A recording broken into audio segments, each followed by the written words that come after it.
we'd love to hear a little bit about your background. You both have interesting backgrounds. Well, when I was 7 years old, my parents became missionaries and went to serve in Colombia, South America. They went with Wycliffe Bible Translators, and my dad was a pilot, my mom was a teacher, and that's where I grew up. When I graduated from high school, I returned to the United States and went to college at Wheaton College in Wheaton, Illinois, and graduated with a degree in elementary education and Spanish. I then returned to Colombia to teach school for 2 years at the school where I had grown up.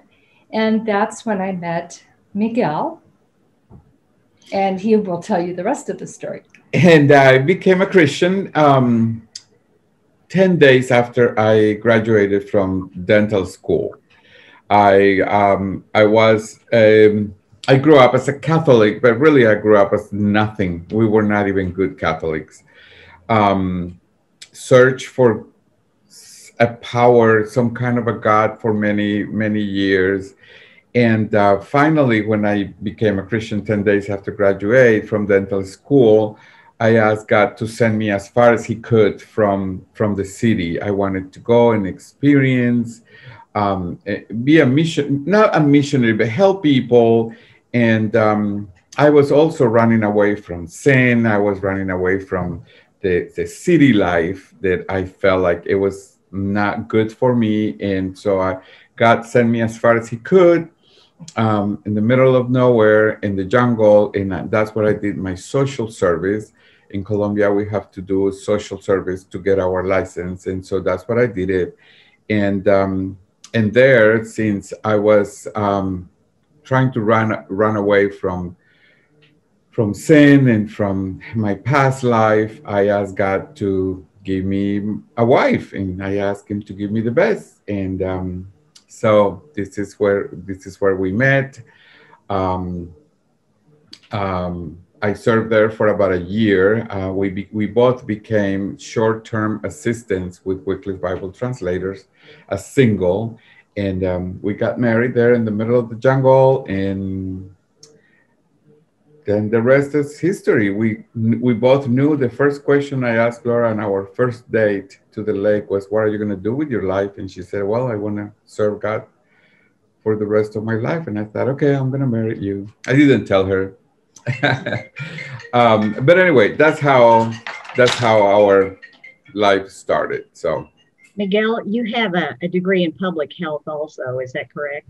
Yes. Yeah, I did. So after we got married, we came back to the States, prepare ourselves to become members of Wycliffe Bible Translators, and went back to the mission field. During those years in Colombia in the mission field, we wrote 2 books about dental care with indigenous people, how to teach dental care to indigenous people. A lot of people in these indigenous villages and these tribes basically pull teeth with a nail in a rock or a thorn in a rock. Sometimes they tie the patient to a tree. People suffer a lot from dental extractions. So one of the Wycliffe members, when I was in Loma Linda in Colombia, wanted me to teach indigenous how to pull teeth properly. So we brought people from the villages and I taught them properly how to pull teeth. So I taught them how to give injections, the anesthetic, how to grab the tooth, how to pull the tooth. We taught them anatomy. We tried to teach them how to pull teeth properly. And this is while you were still in Colombia, right? In Colombia, yes, ma'am.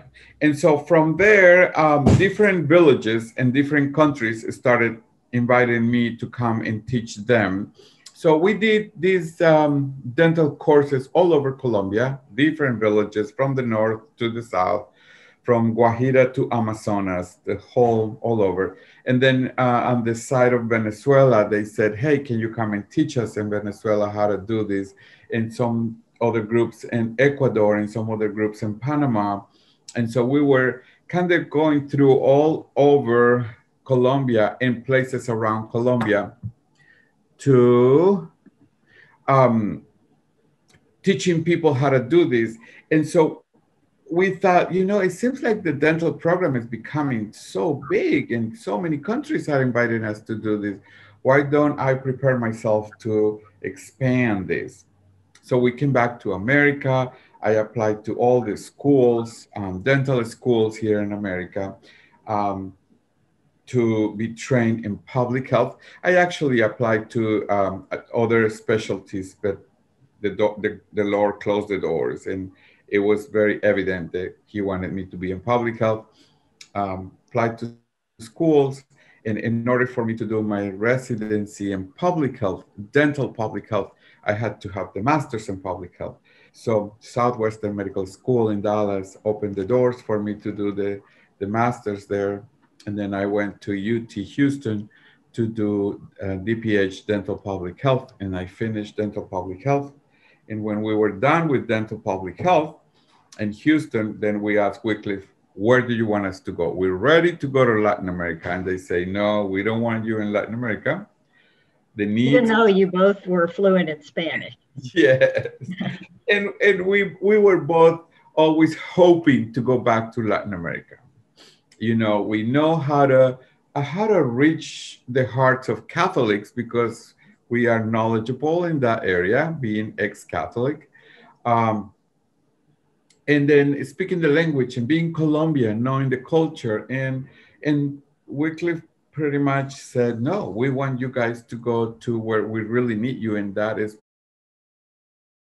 And so we're like, where is it? So we look online and we found out where it was. We asked the kids what they thought about it. They say, yeah, we would love to go, and can we have a pet monkey? And we're like, sure, you can have a pet monkey. But you know what? There's no monkeys in. So